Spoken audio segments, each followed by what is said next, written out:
Welcome, Hattiesburg, and a pleasant day to all our listeners. This is Abby, your host for Southern Miss Today on Southern Miss Radio. I'm here to bring you updates, news, and more from our community. To add to all the excitement today, we have Mississippi Moments with Tyler Fletcher and a news wrap with Gabby Cox to ensure you're up to date on all the hottest topics. And guess what? We have a very special guest for you, Dr. Kim. You definitely want to stay tuned for what she has to share with us today. But before we jump into all the fun, here's a quick message from our sponsors. So hang tight, we'll be right back with more Southern Miss Today. Sponsorship for Southern Miss Today comes from Mississippi Beverages. Mississippi Beverages provides water coolers, and coffee service throughout South Mississippi.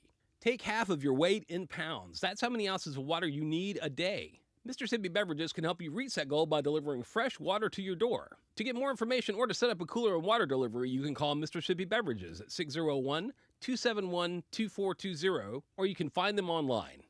Sponsorship comes from American Graphics. Located at 8 Commercial Warehouse Drive in Hattiesburg, American Graphics provides custom screen printing and embroidery.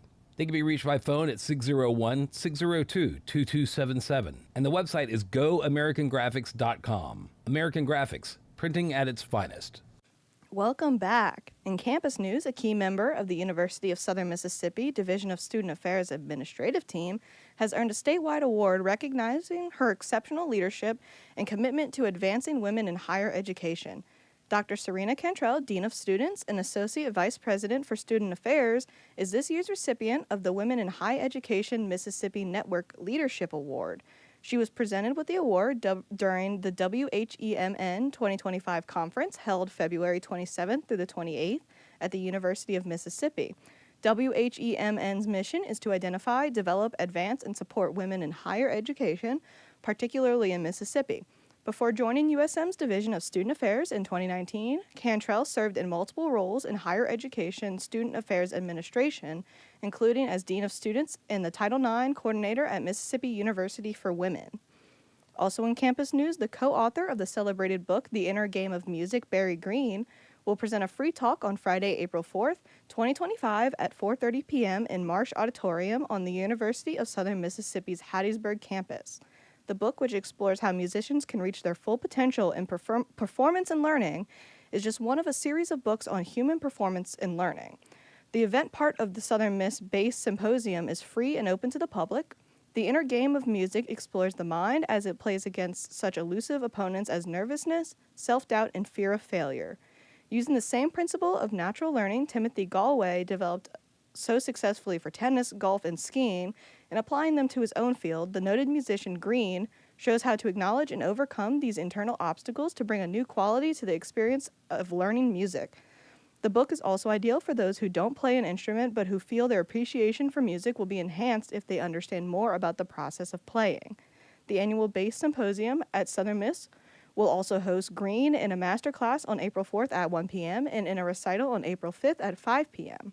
Other performers at the two-day event include Southern Miss alum and professor of double bass and oral skills in the south of Brazil, Beto Viana. In Hattiesburg news, the Hattiesburg Zoo received accreditation from the Association of Zoos and Aquariums. According to officials, AZA-accredited zoos and aquariums meet the very high standards in animal care and welfare and provide a fun, safe, and educational family experience. The Hattiesburg Zoo is the only wildlife facility in Mississippi to be accredited by the organization. AZA-accredited zoos and aquariums undergo a thorough review and include a detailed accreditation application as well as a multiple-day on-site inspection by a team of experts from around the country. The Hattiesburg Zoo's on-site accreditation review took place December 2024, and a leadership team from the Hattiesburg Zoo participated in an accreditation hearing Monday as part of the AZA's mid-year conference. In Mississippi news, after a busy morning, more than 20 cars stretched down Main Street in Poplarville as over 300 people waited for their monthly grocery pickup from Jacob's Well Recovery Center. The food pantry was quickly emptied, leaving behind stacks of empty boxes, a sign of just how many rely on the center for groceries they otherwise can't afford. Edgar Sonner, a retired resident of Poplarville, never misses a monthly pickup. He and his wife, who is on disability, budget for food from the pantry against their fixed income. Sonner said rising grocery costs have made food banks necessary for low-income residents. The demand that Sonner describes, it's only expected to grow, but the resources that meet the demand are shrinking. In March, the U.S. Department of Agriculture halted more than $1 billion in funding for food assistance, including the Local Food Purchase Assistance Cooperative Agreement Program. The program helped organizations like Jacob Wells Recovery Center by funding the purchase of locally produced food. Also in Mississippi news, legislation to guarantee assault victims the treatment at Mississippi hospitals faces an uncertain future hours before its deadline. Meanwhile, survivors continue to be turned away in Mississippi hospital. Just 2 weeks ago, a child who was allegedly assaulted was turned away from an emergency room in central Mississippi, according to his mother. Several advocacy and law enforcement throughout Mississippi Hospital Association is leading deceptive pushback and attributed several claims to them that were easily disproven. Mississippi Hospital Association CEO Richard Robertson refuted that the press release, saying that his organization has only ever expressed one concern and offered tweaks in languages to make sure the bill conformed with federal law.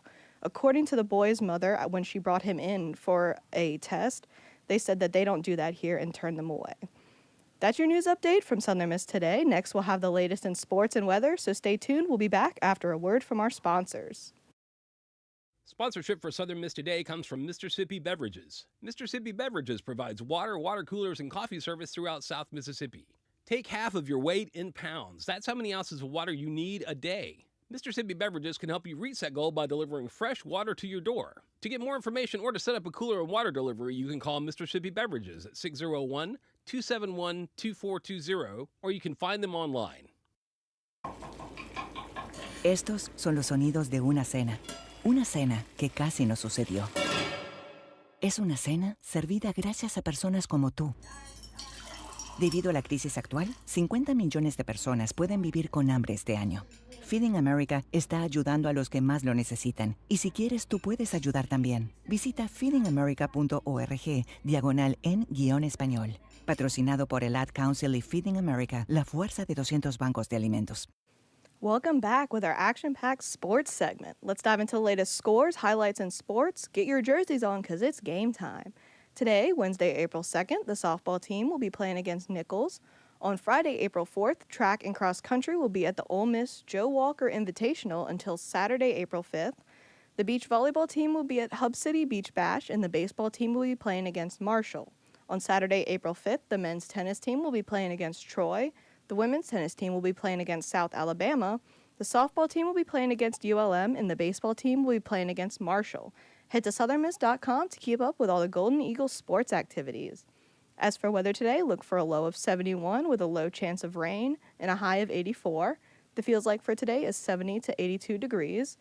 Tomorrow, look for a low of 73 and a high of 87 with a low chance of rain. And tomorrow's feels like is 72 to 87 degrees.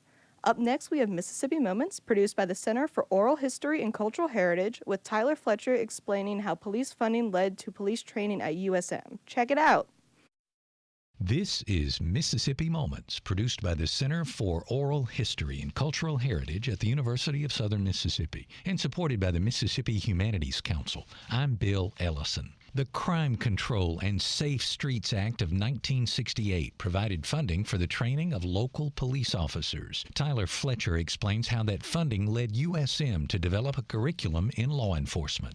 The way this department came about, two police sergeants from Laurel paid a visit to President McCain and walked into his office and said, Mr. President, you have scholarship money for everybody here except police officers. And we know where there's a source of money for this. And said that they thought that there was a demand and a need to establish a program to educate police officers, and that the University of Southern Mississippi would be a perfect place to do it. And Dr. McCain contacted the academic dean and the dean of the College of Liberal Arts, respectively, and told them to design a program.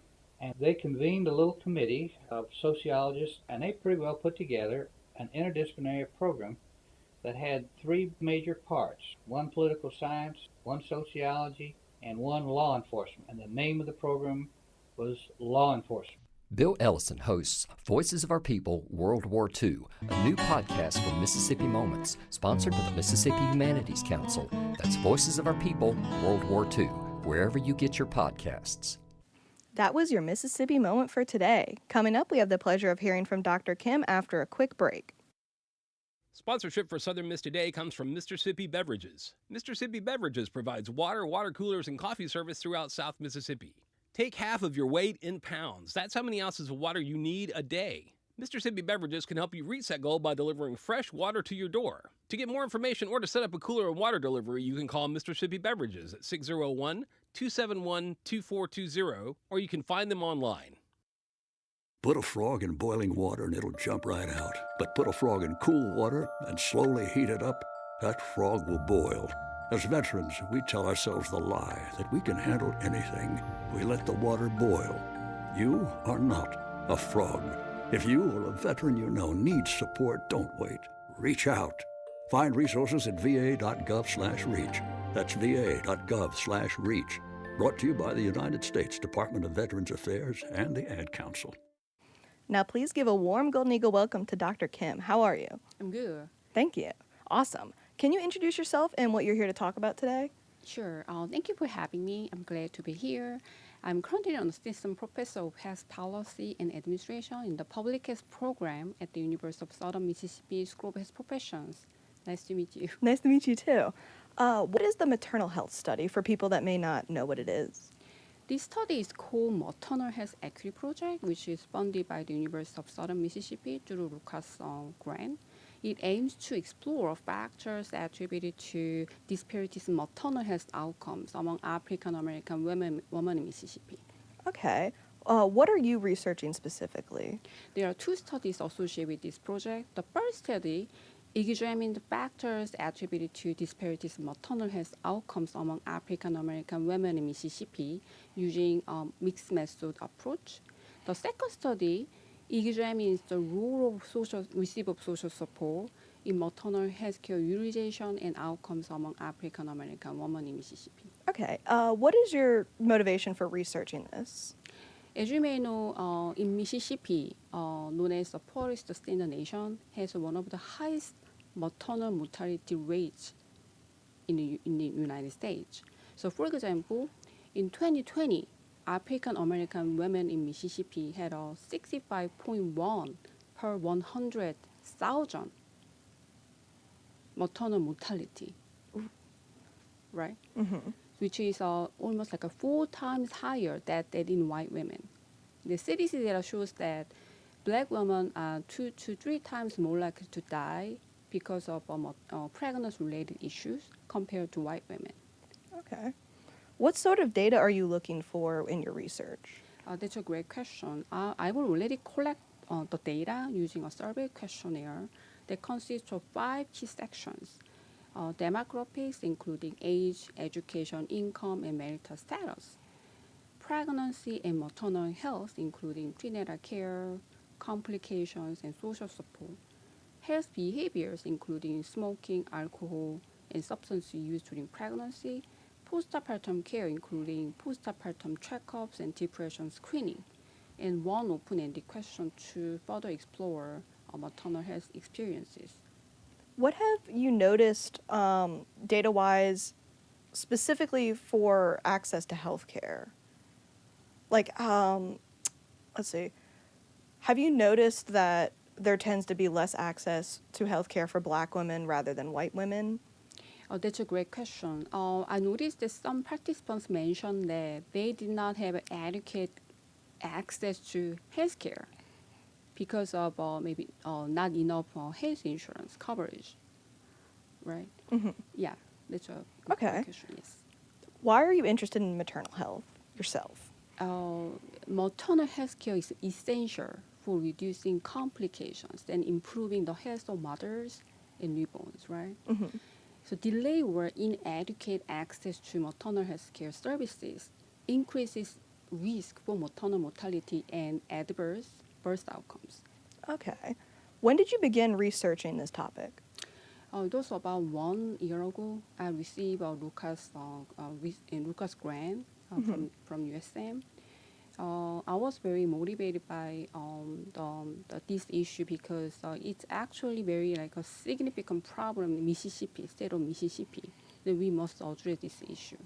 Yes. I did not even realize that that's not even something I've thought of as like a, not that I haven't thought of it as an issue, just it's not something that you usually hear about. Like, you don't hear a lot about Right. people Right. talking about maternal health, especially people that haven't gone through pregnancy or witnessed pregnancies. A lot of people just kind of assume, oh, you take the vitamins, you go to checkups, and it's usually fine. I don't think a lot of people think too much about it. Have you always been interested in maternal health? Actually, no, because my main area is healthcare finance and economics. So I'm more interested in studying like health policy, healthcare policy, especially like long-term care, right? But since I'm in the state of Mississippi, this is my home. So that is why I have to pay attention to, the public health problems, that are very significant that we must address, like in addition to obesity, right? Yes. How many people have participated in this study so far? 164 women participated in this study, and they were like a redundant data. So after excluding redundant data and male responses, the final sample consists of 160 women. How long has the study been going on? Has it been since you started, or was it a little after? That's a great question. Like, actually, I was lucky to have the older study participants that I expected to collect right within like 1 month. So like it's data collection is already done, right? Yeah, I'm in the stage of developing manuscripts based on the study findings. Okay. Yes. Who is eligible for this study that you are holding? That's a great question. The inclusion criteria for study participants, English-speaking African American women who are currently pregnant and previously been pregnant or were expectant mothers and residing in the state of Mississippi. Okay. Where can people who want to participate find out more about this? The best way to find out more about this study is actually to contact me Okay. at hyunmin.kim@usm.edu. Okay. Yes. Awesome. Do you include age in your questionnaire that you mentioned? Of course, yes. Have you noticed anything like age-wise? Has there been more younger women, or is it tends to be more younger women? Yeah, Okay. actually, the majority of the study participants actually belong to the age group 25 to 35. Okay. Yeah. So you don't see a lot of like older women that are more likely to have maternal issues, or like super young. Not super young, not super old. Okay. Like, yeah. Okay. And is that like the range that you mentioned? Is that normally like, I don't know too much about pregnancy. Is that normally like a common range for a Correct. sustainable? Okay. Let's see. Were your findings from the study so far what you expected to see? Okay, I can share the main finding of the study too, because that was recently completed. I found that the women who receive social support were more likely to receive prenatal care and have postpartum checkups compared to women who did not receive social support. Okay. Do you hope that this study will bring some more attention to the issue of maternal health, like maybe inspire some people to start support groups, or have people find support groups? Yes, yes. Let's see. What do you recommend for specifically Black women that maybe they don't have insurance or they don't have support of other people? What would you recommend they do to assure the better health of their baby? Oh, that's a great question. Actually, there are doula programs or services available in the state of Mississippi, but not all women actually know doula services actually exist in the Mississippi, right? So I think that it's important to provide this kind of information resources to those women, right, who need this kind of maternal health care services. But not all women actually are eligible, for these kind of doula services. So I Yeah. think that it's important to kind of create a program actually that provides maybe, for example, financial aid to those women who are underserved and with low incomes, right? So that they can access to these essential, doula services. Okay. in other services. When you started this study, I'm trying to think of how to phrase this. Did you intend for it to become something else, or was it more of you're doing the study and hoping people realize that they need help? Does that make sense? I can rephrase that. Oh, could you rephrase? Yes. That? Thank you. It kind of got jumbled in my brain. Let's see. When you started the study, do you intend for it to go further than just a study? Like how we just talked about how some people may not have resources. Do you intend on maybe, I'm not entirely sure about how studies work, but do you intend on maybe giving the data to some people that would start a service or something like that? That's a great question. Actually, this actually motivated me to do another study. And then, Okay. specifically, I'm currently working on a research proposal, right? It's about the doula services, right? To increase the awareness of the doula services and implement and disseminate, right, of doula programs, right, to women who need, right? So I'm currently working on this proposal, and then I will submit this to NIH, National Institute of Health, R3 program, right, to get a funding so that I can provide maybe hopefully pitch funding, right?